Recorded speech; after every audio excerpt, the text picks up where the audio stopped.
कर दो वो तू का याद करतो नहीं रे साले मका याद आई गो तब न तब होगा दुकान वाला का भी तो नहीं है फिर क्या भाई गेट पर होगा पहले बोले लुमान मावा टाइम लगाई लिया फिर का होगा कहने कि गेट के पैसे तुमने भाई ले 800-900 रुपया का वो क्यों बिल होगा तो बिल देखो बिल तू का दिवस ये भी दूसरा लाए ये भी खत्म था नहीं रे क्या हो पीने की वजह से नहीं दौड़ दौड़ के वो अपना वो आनिया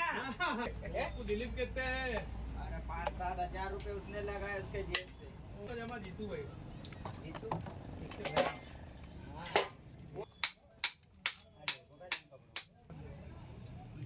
ठीक है लिया 1000 रुपये का है ना अब लसन मसन से बैठे तो यहाँ हम कचो हमको कनपट्टा में लगाना और पैसा कम दे कपड़े ले रहे मतलब